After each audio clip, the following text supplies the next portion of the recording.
Bonjour Christophe Guillouis, Bonjour. bienvenue à cette formule de la Cité des Livres en studio, dont je rappelle le principe, 15 minutes pour comprendre un livre et ses points clés. On vous reçoit donc pour votre essai La France périphérique, comment on a sacrifié les classes populaires. Ma première question concerne cette expression qui donne son titre à votre livre. Je vais citer un passage dans lequel vous expliquez que la véritable fracture n'oppose plus les urbains aux ruraux, mais les territoires les plus dynamiques à la France des fragilités sociales. Alors, est-ce que vous pouvez nous expliquer un peu plus en détail quelle est cette nouvelle carte de la France? Donc, premier point, donc je suis géographe, mais mon sujet d'étude, en fait, ce sont les catégories populaires, les catégories modestes, les classes sociales, on va dire, autour des revenus médians, voire en dessous. Donc, effectivement, les ouvriers, les employés, les petits paysans, etc. Donc, on est vraiment sur ces catégories-là. Donc, c'est à partir de ce sujet d'étude que j'arrive au territoire, et non pas l'inverse. Le territoire ne dit rien de la sociologie, ne dit rien du continuum socio-culturel qu'on peut observer sur ces territoires-là. Donc, je pense que aujourd'hui, la typologie de l'INSEE, qui est très pertinente pour repérer la densification de l'espace, l'étalement urbain, etc., ne dit pas grand-chose de cette sociologie-là et de la recomposition sociale des territoires. Preuve en est qu'aujourd'hui, on dit que 95% de la population aujourd'hui est sous influence urbaine. Donc, ça, c'est typiquement l'impasse des typologies, c'est-à-dire qu'elles peuvent être très pertinentes à un instant T, au moment où elles ont été inventées, et puis finalement elles ne racontent plus grand-chose aujourd'hui de la réalité sociale. Donc la question n'est pas urbain, rural, périurbain, etc. On a beaucoup parlé de la France périurbaine, tout ça ne veut pas dire grand-chose. En réalité, moi ce qui m'intéresse, c'est où vivent les catégories populaires, et c'est comme ça qu'on a commencé à dessiner cette France périphérique, parce qu'il y a effectivement les catégories populaires dans les quartiers de logements sociaux des grandes métropoles, sujet d'études sur lesquels j'ai beaucoup travaillé, mais il y a aussi les trois quarts des catégories populaires qui ne sont plus dans ces grandes métropoles et qui sont sur des territoires qui sont très divers, qui peuvent être des petites villes, des zones rurales, certaines villes moyennes ou certaines franges du périurbain, le périurbain subi, expression de Laurent Chalard. Et c'est ces espaces-là, très vaste, qui aujourd'hui regroupe 60% de la population. Alors quand je dis ça d'ailleurs, 60% de la population, ça ne veut pas dire 60% de la population est précaire, parce que j'ai lu à gauche, à droite, qu'on confondait France périphérique avec l'idée que l'ensemble des catégories qui vivaient là étaient précaires. Non, il y a une grosse majorité de gens effectivement qui sont des catégories modestes, précaires, mais il y a une diversité aussi sociale. Et inversement, il y a aussi de la précarité dans les grandes métropoles. Donc ça, on n'est pas sur cette logique-là. Mais vraiment, l'idée de la France périphérique, c'est définir un espace qui est d'abord un espace, j'allais dire, socio-culturel, où vit la majorité des catégories populaires aujourd'hui. D'accord. Justement, je plonge un petit peu cet aspect. Donc, vous mettez en regard une France impliquée dans la modélisation, essentiellement concentrée autour des métropoles, et puis une France que vous dénommez périphérique. Un des enjeux, et à nouveau je vous cite, c'est de faire ou non société. Vous dites en réalité, le vrai débat n'est pas de savoir si le modèle métropolitain est pertinent économiquement, il est de savoir s'il fait ou non société, s'il permet de tirer vers le haut les autres territoires. Ouais. Alors, c'est vrai que quand on parle de France périphérique, on me rétorque immédiatement que je suis contre la France des métropoles. Donc évidemment non. La France des métropoles, c'est le poumon économique du pays, c'est 2 tiers du PIB français, bref, ce sont vraiment les locomotives, j'allais dire, des territoires, qui permettent d'ailleurs de la redistribution en direction de cette France périphérique, donc on n'est vraiment pas sur une logique d'opposition. La question aujourd'hui, elle est qu'effectivement on a un modèle économique qui fonctionne très bien. Quand on regarde la région parisienne, c'est vraiment quelque chose d'assez frappant, qui crée de l'emploi. Mais aujourd'hui, je dirais qu'on a un immense problème, c'est que les 3 quarts des catégories populaires ne vivent plus là où se crée la richesse. Ce n'est jamais arrivé dans l'histoire. Hier, les ouvriers vivaient dans des villes qui étaient elles-mêmes industrielles, donc étaient intégrées économiquement. D'ailleurs, du coup, elles étaient aussi intégrées politiquement. Via le Parti communiste, on était vraiment dans une logique d'intégration, et in fine, une intégration culturelle. Et le gros problème aujourd'hui, c'est qu'effectivement, on se retrouve sur des catégories populaires qui ne vivent pas là où se crée la richesse. Ça ne veut pas dire que ces territoires sont complètement plombés, sans emploi, etc. Il y a des territoires très plombés du nord et de l'est, mais globalement, on est sur des territoires plutôt fragiles économiquement, plutôt fragiles donc socialement. Ça, c'est très nouveau. Ça veut dire que ces catégories populaires ne vivent pas là, finalement, où ça se passe. Et pratiquement, on pourrait, en étant très cynique, dire que la boutique tourne sans eux.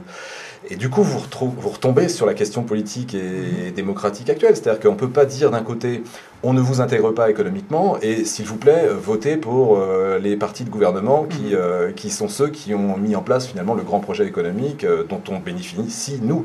Et là il y a une distorsion gigantesque entre d'un côté le discours et puis la réalité économique et sociale des gens et qui in fine se termine dans l'abstention, le vote FN. Justement, voilà. On vient de le voir après le premier tour des élections départementales avec un FN fort qui d'ailleurs a été au centre des discours pendant la campagne. Vous en parlez dans la France périphérique et vous dites notamment que ce n'est pas le Front National qui allait chercher les ouvriers et les classes populaires, mais ces derniers qui utilisent le parti frontiste pour contester la mondialisation et s'inquiéter de l'intensification des flux migratoires. Ouais. Donc est-ce que ce premier tour des départementales confirme pour vous cette lecture ? Non seulement les départementales, mais on peut dire aussi les diverses élections qu'on a enregistrées ces dernières années. Aujourd'hui, le vote Front National, pour parler de cela, émerge précisément sur ces territoires de la France périphérique.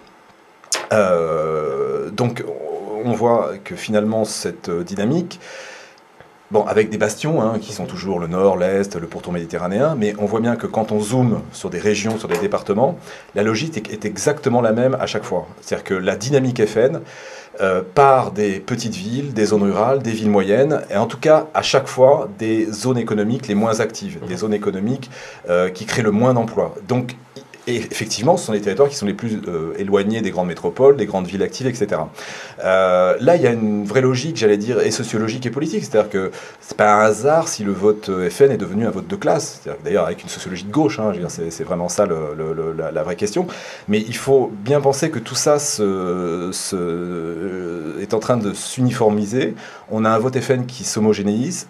La question du vote FN, elle est très intéressante quand on observe ce qui se passe dans l'Ouest, dans le Grand Ouest. On a longtemps dit que ces régions étaient hermétiques au vote populiste, etc. On voit exactement l'inverse, c'est-à-dire qu'il y a des radicalités politiques qui émergent, notamment sur ces territoires, quand vous prenez la Bretagne, qui vont être ceux des petites villes, là encore des zones rurales, de certaines villes moyennes, mais pas du tout de Rennes, de Nantes. Et de la même manière, les radicalités sociales, on le voit avec les bonnets rouges, partent aussi de ces territoires-là. Et c'est pas un hasard, c'est-à-dire que je reviens au point de départ, c'est qu'à partir du moment où vous n'intégrez pas économiquement les gens, vous avez une désaffiliation par rapport aux grands partis politiques. D'ailleurs, il faut noter que la désaffiliation, elle démarre d'abord par l'abstention, c'est-à-dire qu'on parle du vote FN, mais bien comprendre qu'en fait le vote FN vient capter une partie des voix de ces milieux populaires qui se sont désaffiliés, quoi. C'est-à-dire que le FN n'est pas en réalité concurrentiel des grands partis, c'est-à-dire qu'il est simplement là et il capte une partie de ces électeurs qui se sont complètement désaffiliés. J'allais dire aux grands partis d'y aller. Il y a encore beaucoup d'espace et on voit bien d'ailleurs, et c'est pour ça que d'ailleurs le vote FN, alors 25%. D'ailleurs, c'est assez étonnant, on dit 25%, c'est pas grand-chose, alors qu'à 15%, on était dans la rue pour manifester. Voilà, il y a une chose que j'ai ratée. Mais ce qui est intéressant, c'est de bien comprendre qu'aujourd'hui, avec une abstention de 50%, si le FN fait 25%, ça veut dire que son potentiel, sa marge de progression est encore importante. C'est-à-dire que ne pas oublier une chose, c'est que les abstentionnistes, le profil des abstentionnistes est celui des catégories populaires. C'est-à-dire qu'on retrouve bien la sociologie du vote Front National. Donc, les départementales, finalement, ont été vraiment un choc par rapport aux résultats du vote FN, mais il ne faut pas oublier une chose, c'est que les gens qui sont allés voter sont des catégories qui votent beaucoup. C'est-à-dire que les retraités, donc d'ailleurs qui ont fait le succès de l'UMP, clairement, pour résumer, j'allais dire que les vieux ont sauvé l'UMP. Bon, voilà. Oui, absolument. Mais, et vous avez aussi les catégories supérieures, donc qui votent beaucoup. Les catégories populaires qui sont allées voter FN. Mais bien évidemment, pour les prochaines élections, et notamment les présidentielles, où on voit bien qu'il y a une mobilisation des catégories populaires supérieures, cette mobilisation bénéficiera mécaniquement au Front National. C'est pour ça que quand on se satisfait d'un FN à 25%, moi je pense que c'est vraiment joué avec le feu pour le coup. On va rester sur le sujet des recompositions politiques. Donc on a bien compris qu'il n'y a pas de superposition entre ce que vient la France périphérique et le Front National. Du côté des autres partis de gouvernement que vous évoquez, Vous dites qu'il n'est pas improbable que ce continuum socioculturel contribue demain à un rapprochement entre la droite modérée et le Parti socialiste. Ce grand bloc politique libéral pourrait d'ailleurs s'appuyer sur la nouvelle organisation territoriale qui renforcera le pouvoir des métropoles. En fait, c'est un constat que je fais par rapport à des travaux que j'ai faits dans des départements ruraux, notamment pilotés par le Parti socialiste, je pense aux nouvelles ruralités, etc. Moi, ce qui me frappe beaucoup, c'est que les élus locaux ne sont pas hors sol, n'ont pas un discours qui plane, connaissent parfaitement la réalité sociologique, économique de leur circonscription, sont plutôt bons, font des propositions, sauf qu'ils ne sont pas du tout entendus par, pour le coup, là, le PS d'en haut, mais ça pourrait être l'UMP d'en haut. Et en réalité, ce qu'on voit, c'est que le PS d'en haut et l'UMP d'en haut sont plutôt des représentants naturels, on va dire, finalement des territoires qui marchent, ceux des grandes métropoles, portent une idéologie qui est une idéologie libérale, et il y a une cohérence, j'allais dire, sociologique et culturelle entre finalement la droite libérale et puis la gauche libérale aussi, et aussi des territoires qui sont communs, quoi. Donc j'allais dire que si je pousse la logique, je dirais que les tensions sociales et politiques qu'on observe aujourd'hui vont casser les grands partis, vont casser le PS, vont casser l'UMP. Alors quelle forme ça prendra, je n'en sais rien, mais il y a une lutte interne, il y a vraiment quelque chose qui se joue, et l'enjeu est énorme. Et quand on regarde les 50% d'abstentionnistes, quand on regarde les 25% de FN, oui, là, il y a un vrai enjeu, et je pense que, puisque le grand débat à gauche, ça a été mais comment recoller avec les catégories populaires, il passe par un débat frontal à l'intérieur même du parti socialiste ou de l'UMP, etc. Et c'est pour ça que je pense qu'à la fin, il y a effectivement un processus de recomposition politique qui se jouera. Je voulais vous poser une petite question sur la réception de la France périphérique, qui a suscité beaucoup de passion, beaucoup de commentaires, des critiques aussi, et ce qui vous est reproché notamment est de ne pas avoir un parcours de chercheur d'universitaire classique. Donc comment vous réagissez à ce type de critiques ? Oui, enfin, alors déjà, j'essaie de réagir au minimum, en me disant que, les snipers, en général, ne sont pas les meilleurs, quoi. Donc, ça, c'est un premier point.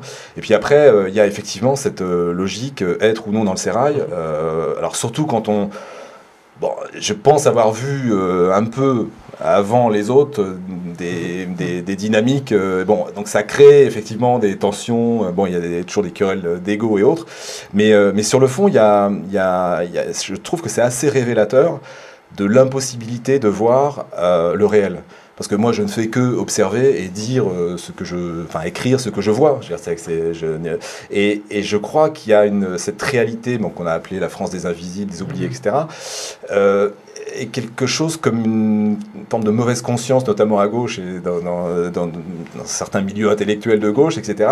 Et je crois que ça a créé, on va dire, une espèce de tension, mais qui est liée finalement à une erreur d'analyse, plus qu'à une critique sur le fond. Parce que sur le fond, moi j'ai fait des cartes, elles sont difficilement contestables, je n'invente pas les chiffres, ce sont des chiffres, des recensements, etc. Donc il y a une réalité que j'allais dire une certaine gauche, parce que là encore, il y a ceux qu'on entend, ceux qu'on n'entend pas, mais moi j'ai pas de difficulté à faire partager mon diagnostic, notamment à gauche, avec des élus et autres. Mais je dirais que cette réalité-là est difficile à faire rentrer, j'allais dire, dans le curseur idéologique, notamment de la gauche et de certains milieux universitaires. Mais je ne désespère pas, je pense que c'est une question de temps, en fait. Si vous vouliez qu'on ne retienne qu'un seul mot, un concept, une seule idée de votre ouvrage, pour moi, le point essentiel, c'est ce que je disais tout à l'heure, c'est comment résoudre cette question essentielle, à savoir... est très compliqué à poser et à résoudre. C'est-à-dire qu'on a un moteur économique qui fonctionne, qui est celui des grandes métropoles, qui n'intègre pas économiquement les catégories populaires, qui ne vivent plus là où se crée la richesse. Comment on fait pour intégrer économiquement ces catégories, donc à la fin politiquement, c'est-à-dire que mais le point de départ il est là, c'est qu'on n'aura pas de réintégration politique.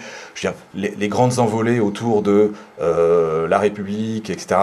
Je connais mon catéchisme républicain par cœur, c'est très beau, mais j'ai jamais rencontré un ouvrier au chômage qui m'ait dit la solution c'est à nouveau le discours républicain et demain j'irai mieux.